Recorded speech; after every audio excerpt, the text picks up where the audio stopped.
Hey everybody, I'm Lisa Campion and this is the Miracle of Healing. I'm so excited to bring to this incredible conversation with Stephen Russa. He is a certified spiritual coach whose profound awakening started 3 years ago when he went through a pretty gnarly dark night of the soul and then an extraordinary near-death experience that also really helped him reveal his true calling. So he's here to remind us that spiritual awakening often requires releasing who we thought we were so that we can discover who we really truly are, and that it's not always unicorns and rainbows. Sometimes we really hit some difficult stuff, but he is such an incredible example of stepping through that into living the life you're really meant to live. And his mission is to help people transcend the egoic self, connect with their authentic spiritual nature, and guide them towards living a life full of more clarity, growth, and wholeness. So welcome to the show, Steve. Thank you, Lisa. Appreciate it. Thank you for having me. Yeah, I'm so excited to hear your story. And I love NDE stories because I do think they give us incredible hope, but it's not always an easy ride, right? So I'd love it if you can start by sharing, what happened to you. What did you go through? Yes, well, I'm gonna just real quickly give you a little backstory that led up to the NDE because it is relevant, and it started with my spiritual awakening. When I, like a lot of spiritual awakenings, mine was brought on, shift in consciousness, whatnot, was brought on by a series of crises in my life, where I went through extreme crisis with my wife and I, basically separated on the verge of divorce. I had lost my job, due to downsizing and whatnot. My son was going through a lot of difficulty and he was kind of going down the wrong road, and that was causing a lot of stress between my wife and I in dealing with him. And I lost my life savings in a couple of commercial real estate deals where I invested in some apartment complexes. So needless to say, all of that hit me relatively at the same time. Everything in my life started to fall apart. And that's usually how it happens for not everybody, but for a lot of people, for me, certainly. Yeah. So once I went through that, I started questioning everything. Why am I doing this? This constant need for success and for stature and to live up to society's expectations of what I should have, and always wanting more and more and more, and never truly feeling fulfilled with it. I call it the kind of the wanting, getting, and wanting again. We want something, we get it. And once that dopamine rush wears off, it's not enough, and we're wanting again and always trying to fulfill void. So all of that led to my shift in consciousness, where I really began questioning why I was here, what I was doing. There's got to be more to all of this. And that began me spiraling into my spiritual awakening, my shift in consciousness. But for me, I, like a lot of people, didn't understand what was going on. This was something, I have a Christian background. I was never taught this in Christian church, and with my pastor, that's not something they normally teach people how to deal with. So when I was going through it, I had all these thoughts of going crazy and going through a midlife crisis and what's wrong with me. And I really fought the process, because in my mind, I have to get back to quote unquote normal, or what I thought normal was, or what I thought my true identity was, which like a lot of people, it's not your identity. It's full of constructs and programming and wearing masks and seeking approval and trying to live up to standards and do things that don't really resonate with you.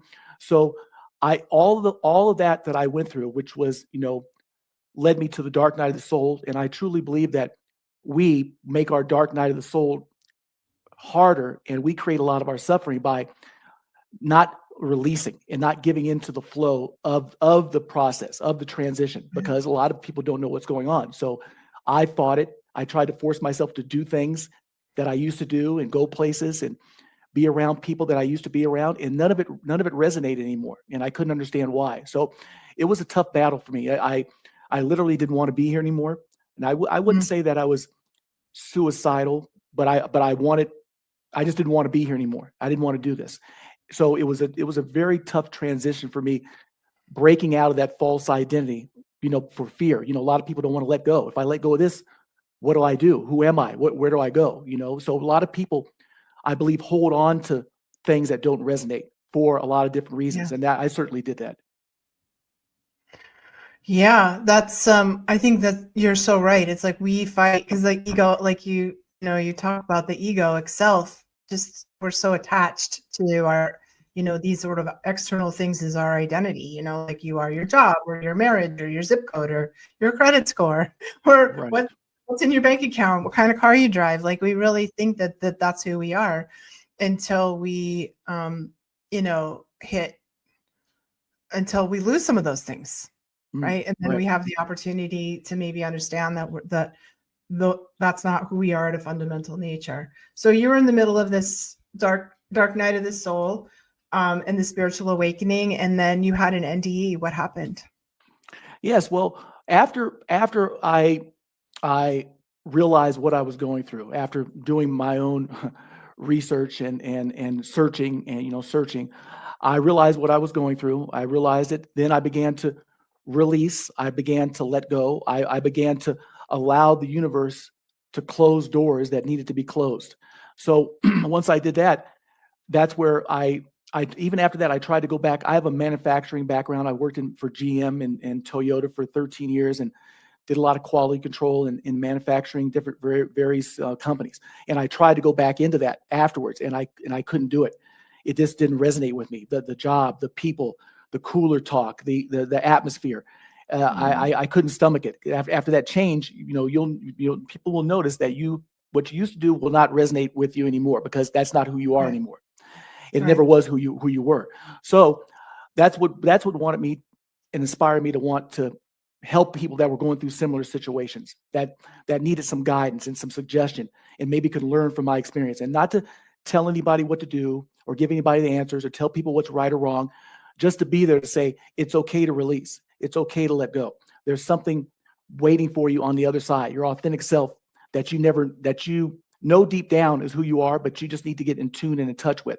So I started to research, started to take classes, study quantum physics, read books, Dolores Cannon, Michael Newton, Brian Wise, past life regressions, everything. Got my certification to be a master spiritual coach because I wanted to help people that were going through this transition. But the thing that happened was once I was told by God, okay, you've studied, you've read, you've done this, it's time to put yourself out there. That's when I kind of reverted. That's when some fear crept in. Those old constructs came back. What are people going to think?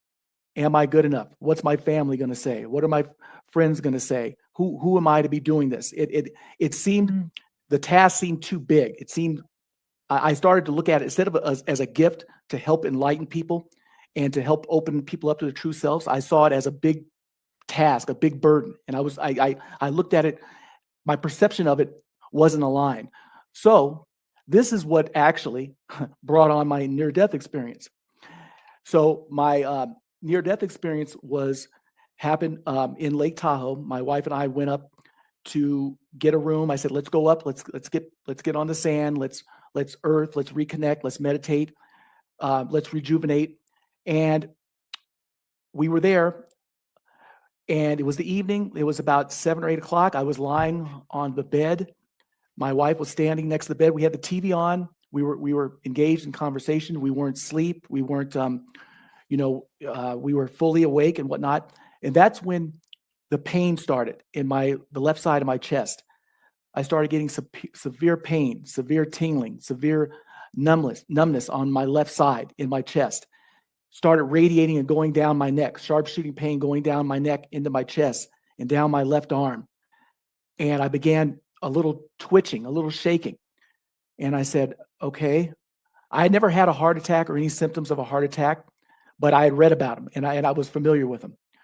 So at that time, I looked over at my wife and I said, I'm having a heart attack and I think I'm dying. Now, the interesting thing was, most people you expect in that circumstance, you expect them, first thing to do would be to get on the phone, call 911, right? My wife, which I didn't know at the time, but after we talked about it, she told me later that she heard a voice in her head that told her to lay down and get in position. And that she had this calm come over. And my thought was, why isn't she calling the ambulance? Why isn't she calling 911? Did she not hear what I was saying? This doesn't even make sense. But like I said, I had no idea that she had got that. So she laid down next to me and took my hand. As I'm getting worse, as it's progressing, My wife is laying there with me. She begins to tell me, I can feel your pain. I can feel it. We're transitioning. We're going through a transition. At that time, I had no idea what it meant. I thought it meant that basically she was dying with me. So as I started to go through this transition, I start to come, my soul starts to come out of my body. I detach from my body. I'm in space.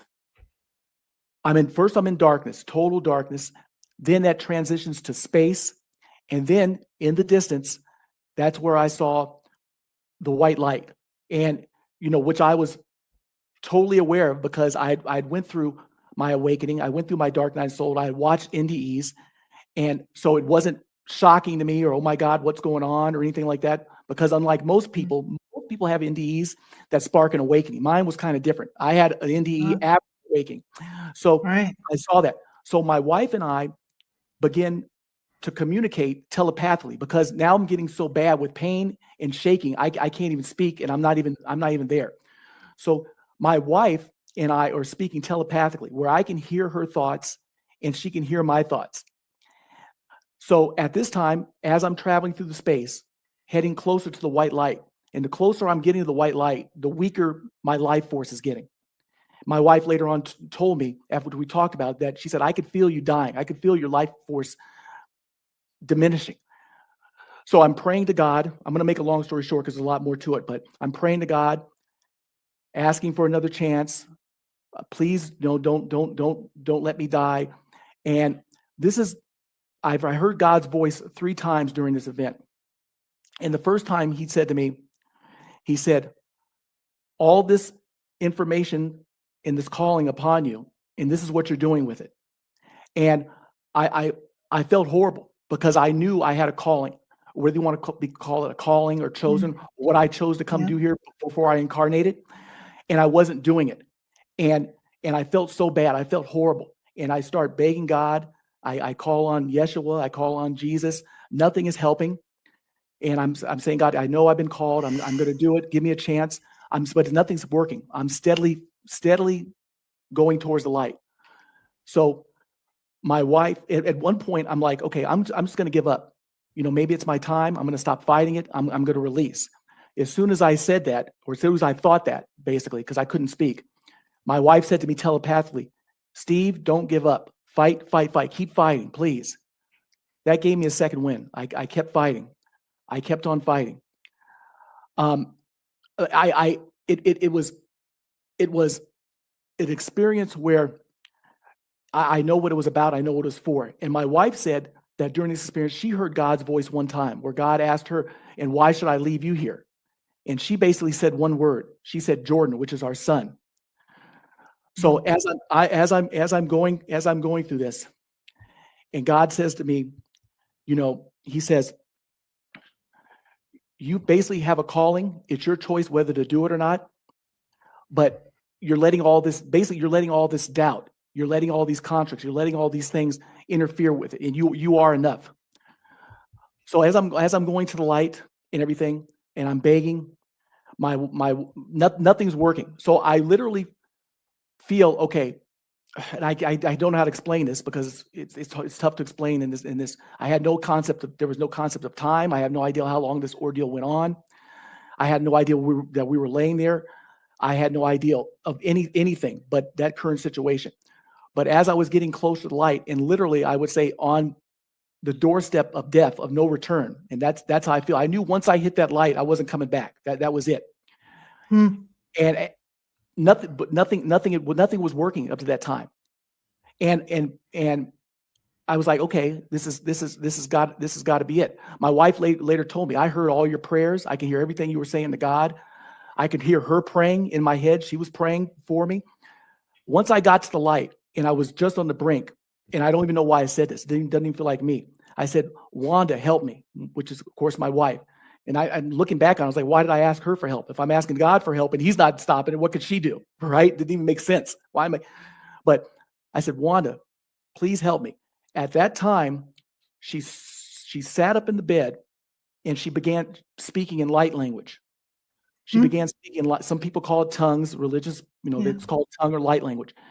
She starts speaking. Now, I could vaguely hear this because mostly detached from my body, but I'm still partially there where I can hear it. Now, this was out loud. This was the first time we spoke audibly out loud during the instance during the event.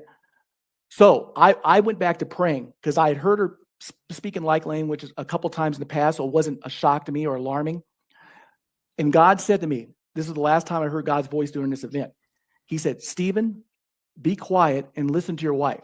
He wanted me to hear what was about to happen. So as soon as he said that, a calm came over me. I looked over to the right, looked at her, and that's when she began speaking in other languages. She began to speak fluently in 3 different African languages, speaking and chanting. And I'm assuming praying, because neither one of us know any other language than English, so I don't know what she was saying. It's almost like, you know Spanish when you hear it, you know Italian when you hear it, even though you may not know the words, you know the language. So she's chanting and she's speaking, and she's got her hands up like this. And I'm in awe now. I'm like, this can't be possible. This is incredible. She goes from one African language to another, 1, 2, 3, and then she starts speaking in the Indian language, Middle Eastern Indian language, not Native American, but Indian language. And she starts chanting, and I'm in awe. But the thing is, as soon as she begins to do this, that's what brought me back into my body. That's what took me. I was brought back into my awareness. I was brought back into my body, into my full consciousness of this reality, and taken out of the spirit world and removed. And after that, I had no pain. I felt normal.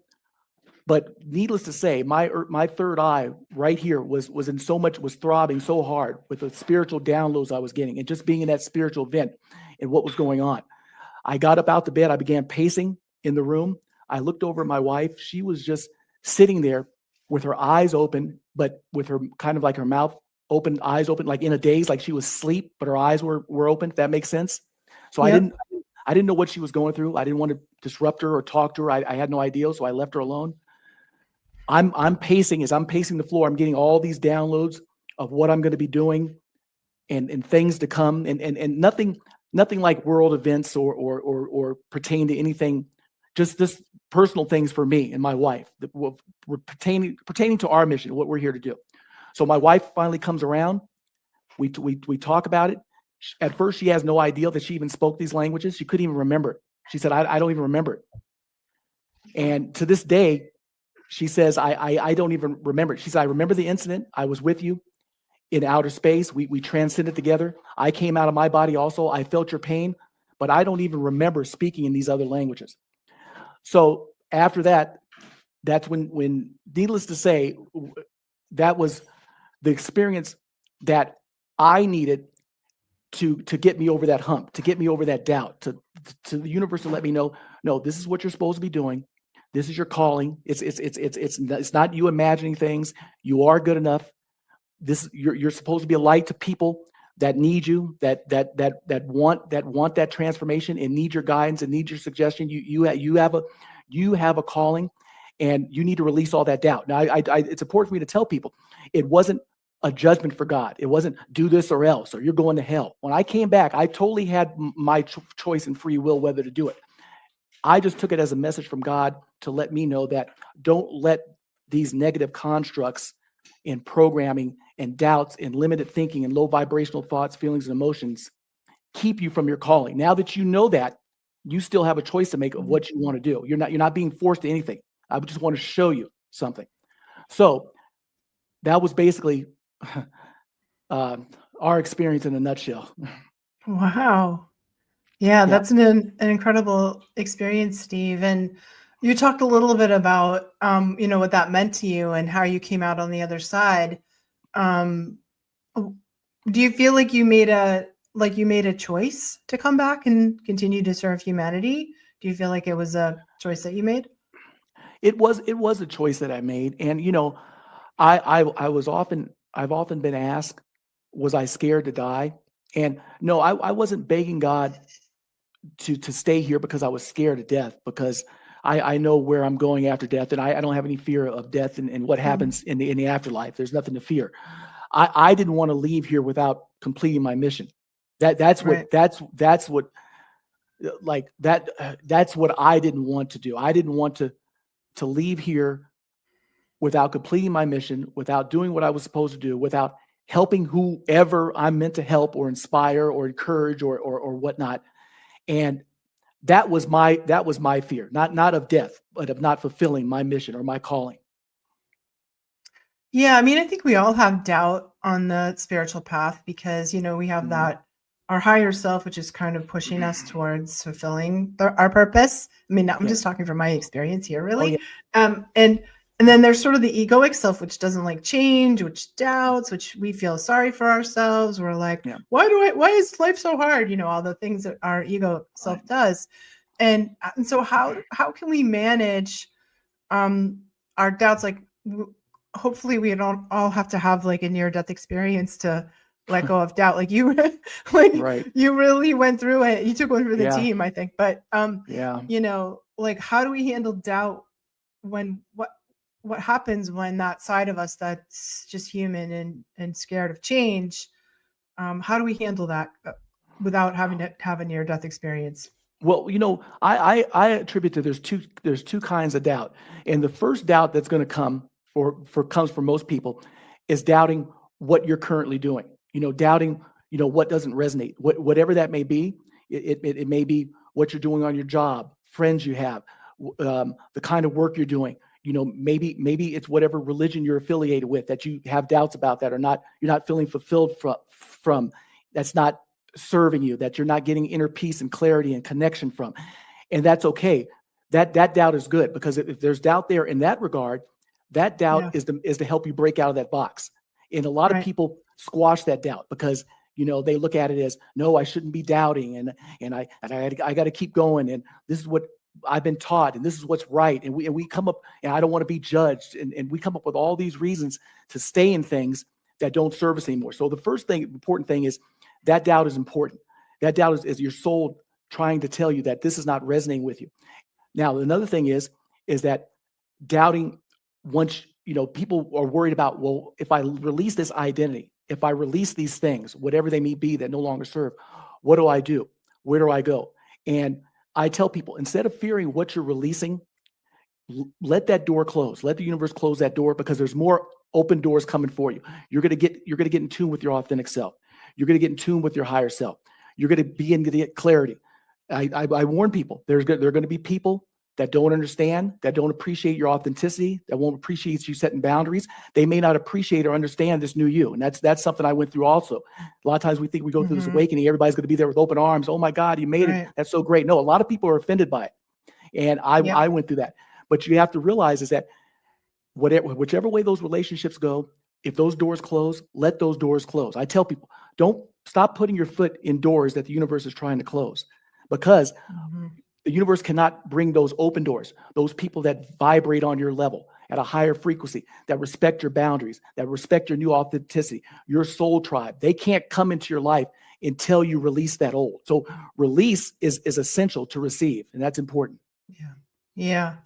That is so important. I wrote a blog recently called Losing All Your Friends on the Spiritual Path. Yeah. Because I think sometimes we do, right? Right. Oh yeah. And as a spiritual coach now, Steve, how is it that you help people? Like, first of all, what do you think people need for support? And like, how do you, like, what's that process like for you? Well, the first thing that I believe people need is they need to know it's okay to release what doesn't serve, and for me, speaking on this firsthand, and you could probably relate to this, I'm sure, is that release that fear of releasing. Stop holding on to things for the wrong reasons. You know what I mean? For fear of judgment or validation or approval, or this is what everybody else does, or my mother and father taught me this has got to be right, and putting yourself in that box and in that confinement, because once you do that, you stay in stuff for years and years and years with fear of not breaking out of it, of not listening to that inner voice, that little bit of doubt that something doesn't feel right, that I'm not quite fulfilled, that I don't have the clarity. And it's important to realize a lot of that fear comes from people fearing releasing who they are. But in essence, that's not who you are. That's part of the construct and programming and a lot of dogma. And once you release that, you'll see that there's something better that's going to open up on the other side. A lot of people feel like this is it. I can't let go of who I am because this is all that I am and there's nothing more. No, there's something on the other side of that. And yes, I'm not saying the journey is easier for some, harder for others. Mine was mine was pretty rough, pretty severe. But realizing that no, some people are going to fall out, people will come back in your life, and you will be aligned with who you need to be aligned with: jobs, people, situations, family, friends. And that's okay. It's okay to be authentic. It's okay to be you. It's okay to come out that box and embrace that doubt. Right. Yeah, that's amazing. And do you have a coaching practice? Like, you work with people one-on-one? Do you have groups? Like, how is it that you work? Yes. I work with people one-on-one. I also have talks with groups, with Q&A sessions, where we discuss, and people have a safe place to discuss their journey, what they may be going through, what they may be dealing with. My one-on-one practice is I do a consult with people, a 30-minute consult, because I don't believe in wasting anybody's time or anybody's resources. I'm the type, I want to make sure that you resonate with me, I resonate with you, and that we're a good fit, and that this is meant for you. And the biggest thing is to just have people to see what may be blocking or hindering their spiritual growth and connection. So I have a questionnaire that people fill out that makes people really go deep and ask themselves some questions that normally we don't ask ourselves. And those questions will help to bring out some things about yourself. Most of it's subconscious that you don't even realize that you're doing, that blocks and hinders your growth. It could be beliefs or perspectives or thoughts, or I'm just doing it because the crowd's doing it, because I was taught, or whatnot. And you realize, wow, this stuff doesn't even resonate with me. I don't even know why I was doing it. And a lot of people are, what I like to say, are on autopilot. A lot of people aren't flying their own plane. So it's about taking those controls back of your plane. Yeah. Yeah, makes perfect sense. And Stephen, how would people get in touch with you if they want to find out more about you? Well, people get in touch with me the best way is through my website, which is spiritualalignmentsl.com. So spiritual alignment, and then my initials, sl.com. So there, people can read a little bit more about my story, what I do, see what I offer. And also get in contact with me through email, and I always encourage people that whatever you do, whoever you choose as your advisor or mentor or whatnot, make sure they resonate with you. Make sure you feel a connection. I don't care if it's me. I just want people to come out of that false identity and what doesn't serve them and step into their true authentic selves.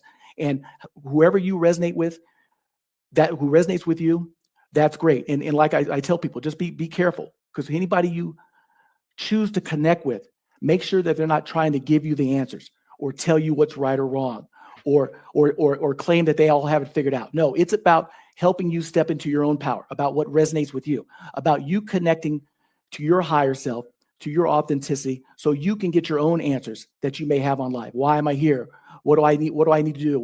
What's my path? What's my purpose? All of those things. All I do is help people to release and recognize and identify the things that are blocking and hindering you from connecting in that way. Wow. Thank you so much for being here today and sharing your story. It was so fascinating. And I guess my one curious question we can end on is, did you ever get your heart checked out? Like, what was going on with your heart? I hope you've got a good heart cardiovascular health at the moment. You know what's funny about that, Lisa? I've had that question asked a couple of times, and my answer was I never had any inkling or any thought of getting myself checked out medically, because I know that this was a spiritual condition, not a medical one. Right. Now, I hadn't had any symptoms like that prior. I'm 54 years old, and I haven't had any symptoms like that since. I knew exactly what the purpose of this NDE was. It was I'll say kind of, I equate it to a spiritual spanking. Okay, Steve, you this is what you're supposed to be doing. You are enough. Get over all those constructs that are handcuffing you, and you're keeping yourself limited. But the universe, we want you to know this. What you do with it, you still have free will. You still have a choice. So this was more a spiritual condition and not a physical. Not a medical condition. Good. No. Wow. Thank you so much for sharing your story, and thank you for your time here today. It was so beautiful to have you here. Thank you, Lisa. I appreciate it. Thank you. Wow, and thank you all of you guys for tuning in to this amazing conversation. If you want to find me, you can find me. My website is lisacampion.com. I work with emerging psychics, healers, and empaths who are trying to figure out how to step fully into their gifts, because I'm like on a mission to create an army of healers to go out there and save the world. And I just want to thank you so much for being on the Miracle of Healing with us today, where we are saving the planet one person at a time right here on Empower TV.